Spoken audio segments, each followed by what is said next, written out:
compagnie d'Alexandre Saint-Bonnet, l'arbitre de cette rencontre CRQ Sainte-Anne-de-Bellevue, victoire de Sainte-Anne 16-15. Alors Alexandre, un match on va dire pas mal difficile à arbitrer avec pas mal de faits de jeu compliqués. Un match intéressant au niveau arbitral, c'est sûr, beaucoup de petites choses techniques à voir pendant la game, avec une première demi qui s'est bien passée, qui a eu plus avantage de Québec, qui était un petit peu plus calme, comme on l'avait vu pendant les 20 premières minutes. En deuxième demi, en fin de première demi, ça a commencé un petit peu à se réveiller, puis les joueurs ont eu envie de mettre plus de rythme dans le jeu. Puis en deuxième demi, ça a été un échange, c'est comme si on avait un match de tennis, ça se renvoyait la balle pendant toute la seconde demi, avec 3 points par-ci, un essai par-là. Donc match assez équilibré en deuxième demi. Puis ça s'est joué à rien du tout avec une pénalité qui a été manquée à la dernière seconde par Québec, qui aurait pu remporter la game aujourd'hui.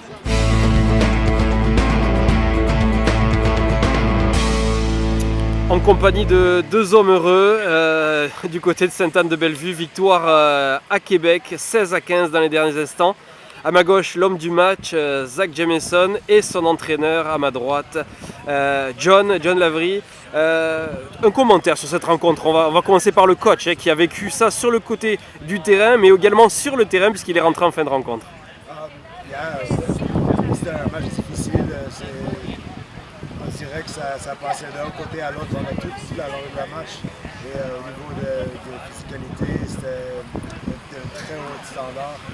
Et le breakdown pour nous, it's an area of concern, I'd say. Based on that, they were very physical. And, we struggled to retain possession. We left them in the game, and every chance they got, they seemed to make something happen with it. So, we'll take that away, and we'll get better for the next game. But overall, you can't be too disappointed with the away result by 1 point. Quels ont été les points, John, sur lesquels vous avez vraiment voulu axer pour faire tomber Québec aujourd'hui? What we set out to do was to play with some width, and the defense did a really good job of taking that away from us, and we had to kind of go to a plan B. So we had to play a much narrower game and just kind of maintain possession and develop some continuity through phases, which is really not what we're trying to do. But they're full value defensively. Quebec City, they brought it today, and we're pretty lucky to get out with the win. John, à tes côtés, l'homme du match, je te laisse le présenter, l'introduire. So this is Zach Jameson, he's a legacy of the club. His father is a long-time player, and his older brother is a first-team player as well. It was his first run with the Prem side, and he got his debut on the back row. It was fantastic. Yeah, I thought he went really well in the lineup. Yeah.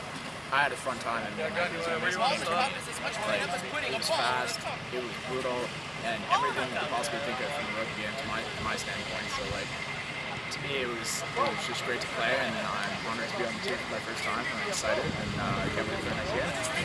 Yeah, Qu'est-ce qui empêchera de Sainte-Anne, on va dire, de gagner le titre cette saison?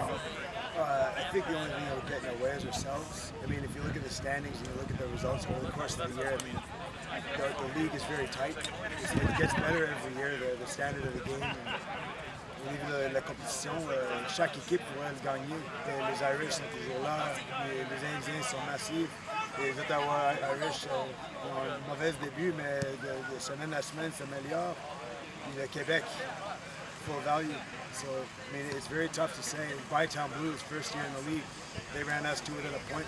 I think they've beaten everybody else once. they're very strong. They're a very strong club, so I mean, anybody could take it at any given day. So the playoffs are going to be absolutely gorgeous to watch.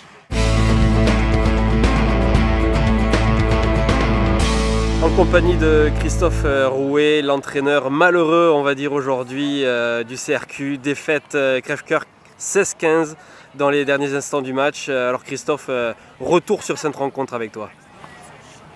Je pense qu'aujourd'hui, Sainte-Anne, là, ils ne sont pas premiers, ils n'avaient qu'une défaite. Je crois qu'ils sont contre Montréal Irish à Montréal Irish.